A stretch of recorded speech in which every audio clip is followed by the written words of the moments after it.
परमात्मा कहते हैं कबीर हरि की भक्ति करो तज विषयों रस चोज, बार बार ना पाओगे ये मनुष्य जन्म की मौज।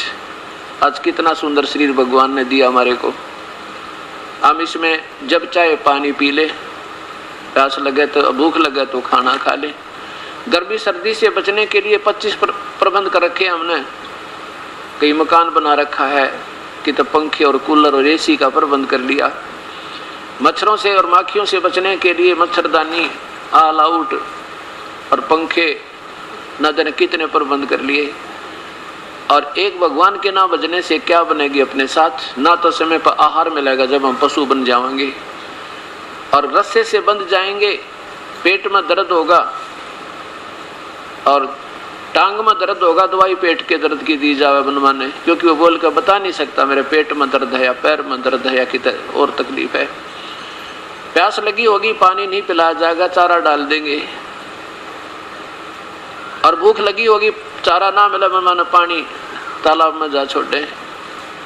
ऐसी स्थिति, कहीं पर कोई जानवर काट रहा है, कोई मक्खी सता रही है, किधर डांस खा रहे हैं, किधर कलील, ये चीचड़ ढेरे हो गए और मुंह तो बोल नहीं सकता। एक राम के, एक परमात्मा की भक्ति बिना इस प्राणी पर कितना भारा पहाड़ टूटेगा दुख का। इसलिए बताते हैं कि बार बार ना पाओगे ये मनुष्य जन्म की मौज। अब ठीक है, परमात्मा ने आपके भाग्य की कोठी भी दे दी, कार भी दे दी, कूलर भी दे दिया, एसी भी ला रखा, कोई बात नहीं, बड़ी अच्छी बात है, क्योंकि आपकी मड़ाई आपको मिली है। पर इसको, इन सुविधाओं को पाकर भक्ति करे भगवान की। अब इसी गर्मी में और कूलर लग जा है, बड़ा सुंदर वातावरण हो जाए, बैठ के ईश्वर का भजन करे, उसने मस्ती में क्यों खोवा, सुविधाओं को क्यों बर्बाद करे उस समय को। तो इस प्रकार परमात्मा बता रहे हैं कबीर हरि की भक्ति करो तज विषयों से रस चोज, और भाई बार बार ना पाओगे ये मनुष्य जन्म की मौज। आज कोई कहे हमें कि तू पशु बनेगा तो ना जचे, यकीन नहीं होता।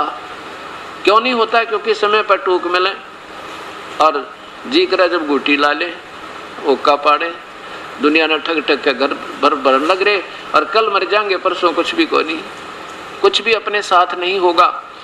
इसलिए संतों की वाणी पर विश्वास करना होगा। हमें नहीं मालूम हम कौन है, कहाँ से आए थे। हमने तो इतना सोचा जैसे हमारे पड़ोसी, आसपास के रिश्तेदार, हमारा जो समाज यही कर रहा है जो हम कर रहे थे, वही पूजाएं कर रहे थे, वही संसारी कार्यों में लीन थे। भाई मरना तो सभी ने है, ये तो कोई बात नहीं, मृत्यु जन्म तो लगा हुआ है, पर उसके दौरान क्या करना है ये पूर्ण ज्ञान नहीं था। अब ये ज्ञान आपको सत्संग से होगा। वैसे तो पुण्यात्मा जगह जगह सत्संग सुनने के लिए जाते रहते हैं, क्योंकि उनको प्यास है परमेश्वर की, डटी नहीं डटे, उनके बस की बात नहीं है। और जब तक इनको सही स्थान नहीं मिलेगा, इतने ये भ्रमणा भटकना इस प्राणी की मिट नहीं सकती, क्योंकि परमात्मा से बिछड़ी हुई ये आत्मा है। और जब तक उस परमेश्वर से ये नहीं मिलेगी तब तक इसका पक्का ये रुक नहीं सकती, इसका संतुष्टि हो नहीं सकती। चाहे यहाँ अरबपति हो जाए, चाहे खरबपति, चाहे राष्ट्रपति, इसको भगवान की तलाश है, वो नहीं मिलेगी तो ये सारे पति तो यहीं रह जाएंगे, ये पोस्ट भी यहीं रह जाओगी जिस दिन मृत्यु हो जाएगी, और ये कार और कोठी फैक्ट्री भी यहीं रह जाएंगी। और फिर मृत्यु के उपरांत उन कोठियों की छाया में नहीं बैठ सकते, कुत्ते बन के बाहर गली में बैठेंगे, कोई लठ मारेगा ऊपर तक। तो इस प्रकार हमने इन सुविधाओं को जो पिछले जन्म में हमें उनके आधार पर आज प्राप्त हुई हैं, उनके साथ साथ परमात्मा की भक्ति और करनी है। वो हमारा 1 नंबर का काम था, जिसको हमने 3rd नंबर पर डाल दिया। वो हमारा प्रथम नंबर का काम है, प्रभु की आराधना, जिसके कारण हमारे काम भी ठीक होंगे, हमारे बच्चे भी सुरक्षित रहेंगे, हमारे घर में भी वृद्धि होगी, हमारे जो ना सारी बरकत होगी, सब प्रकार से हमें सुख हो प्रभु के नाम तक। जब प्राणी दुखी हो जाता है और वो अपने प्रयत्न से हार लेता है, सारे जंतर मंत्र अपनी सारी प्रयत्न भी कर लेता है, खूब उसमें बुद्धि भी थी, और एक कदम लाखों का घाटा होकर कंगाल हो जाता है। और फिर वो कहाँ चलता है? फिर संत की आड़ ढूंढता है, प्रभु की तलाश करता है। यदि पहले ही वो परमात्मा की आड़ में होता, अब जिससे ये मन में आई है कि कोई शक्ति है जिससे मेरा कारोबार ठीक चलेगा, तो क्यों ना पहले ही हम उसकी शरण में होते, वो ठीक करने वाला हमारे साथ ही होता, दूर होता ही नहीं, तो हमारे पर कष्ट नहीं आते ही। ये नादानी के कारण, सत्संग के अभाव से हम फिर भगवान से दूर होकर अपने में सियाने बन गए, और अपने प्रयत्न से हम साहूकार बनना चाहते हैं, जिससे हम पाप तो कर सकें लेकिन साहूकार नहीं बन सकते। क्योंकि परमात्मा का संविधान है कि जैसा कर्म जिसने किया वो मिले, कम बत्ती नहीं हो सकता। और मान लिया आपने किसी के झूठ झाठ बोल के, किसी का ऐसे उल्टे सुलटे कि मैं मिलावट पिलावट करके छल कपट करके 1-2 लाख रुपए जोड़ भी लिए तो एक बालक बीमार हो जाए मन माने, और 3 लाख रुपये लाकर अंत में मर भी जावे।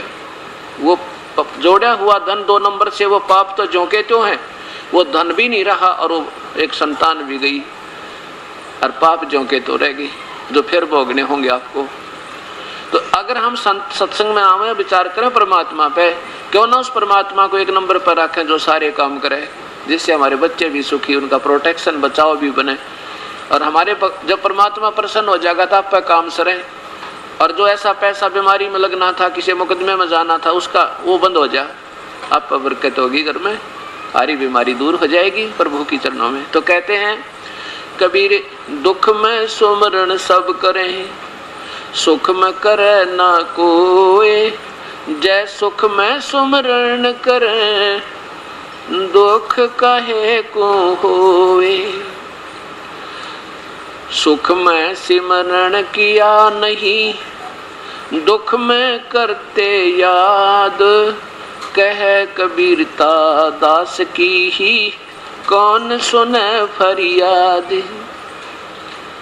जब सुख था तब तो प्रभु याद आया ना, किया नहीं, उसमें तो क्या याद आया, अपना व्यापार और बिजनेस और मेरी झूठ बोलना, और सारा दिन लूट कर 10-20 हजार रुपये, और शाम ने फिर ठेका वो अंग्रेजी का, और फिर रात ने सिनेमा टेलीविजन, ये तो याद रखे पर प्रभु भूल गए। और जब लगा विनाश होने, प्रभु की ओट बिना, प्रभु की आट बिना, फिर ये कैर पे कैर टूटने लगे, कष्ट पे कष्ट प्रारंभ हो गए।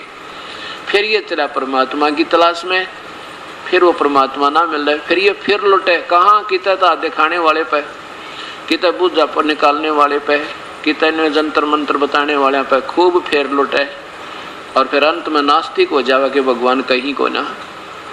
फिर ये नास्तिक हो जाता है कि भगवान कहीं है नहीं, कोई राहत मुझे नहीं मिली। उसके 2 कारण हैं। एक तो ये है कि सुख में भगवान याद नहीं किया, अब दुख में याद कर रहा तो तेरी कौन सुने।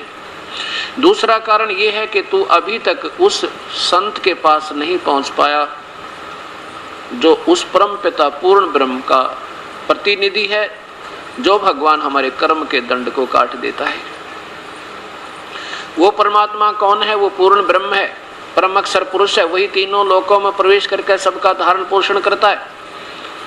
वो सतपुरुष है, वो काल मूर्त है, सब स्वरूपी राम है। उसका नाम क्या है? उसका नाम कबीर देव है। कबीर देव, हम उसे कबीर साहिब कहते हैं। कबीर साहिब, देव माने साहिब यानी भगवान प्रभु राम। पुरुष सतपुरुष कहो, चाहे उसको अविनाशी परमात्मा कहो, उसको पूर्ण ब्रह्म कहो, अकाल मूर्त कहो, सबल स्वरूपी राम कहो, वो कबीर देव है जो काशी में जुल्हा बनकर आए थे। जुल्हा का रूप लीला उन्होंने की थी। अब ये समस्या आई हुई है कि हमने और सभी को भगवान मानने में कोई एतराज नहीं, चाहे कोई हनुमान न बता दे, चाहे कोई श्याम जी को बता रहा है, चाहे कोई बालाजी बता रहा है, चाहे 4 ईंट लगवा दी, कहीं पर महड़ी बनवा दी, उसकी पूजा बता दी, वो भी स्वीकार है हमने। और भगवान श्री राम को भी हमने भगवान मान लिया, श्री कृष्ण को भी भगवान मान लिया, और हमने ब्रह्मा विष्णु महेश को भी प्रभु मान लिया। लेकिन कबीर साहब को भगवान प्रभु बताना सुनते हैं तो ये मन में स्वीकार ना होता। क्यों नहीं होता? इसका कारण क्या है? इसके 2 कारण हैं। एक कारण तो ये है कि हमने कभी ये सत्य सुना नहीं। इसके कारण भी जब तक हमने किसी वस्तु के गुणों का ज्ञान नहीं होगा, उसमें आकर्षण हमारा बढ़ नहीं सकता। और दूसरा कारण ये है कि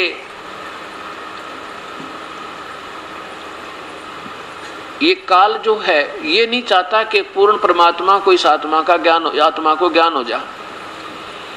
और इसको ये भी मालूम है कि उस परम पिता की शरण में जय आत्मा चलेगी, उसका बेड़ा पार हो जाएगा। ये 2 कारण हैं। अब परमेश्वर की रजा हो रही है। देखो, यहाँ कोई भी संत आ जाता, आम स्वाभाविक भी, तो कम से कम 20-30 हजार आदमी सहमत आ जाते हैं। और यहाँ पर ये सत्य अमृत बरस रहा है और यहाँ नहीं आ पाते। इसके भी दो कारण हैं, जैसे एक तो हमारी कर्महीनता और दूसरे काल का दबाव हमारे ऊपर है। कर्मदंड जो है बहुत ज्यादा है। काल का दबाव है कि अन्य स्थानों पर बेशक छुट्टी दे देता मन के चल, और ये मन स्वयं काल है, और जो प्राणी यहाँ आ जाता है उसके ऊपर ईश्वर कबीर परमेश्वर की असीम कृपा है, उस पूर्ण ब्रह्म की असीम कृपा है। नहीं तो इधर मुख भी नहीं कर सकता प्राणी।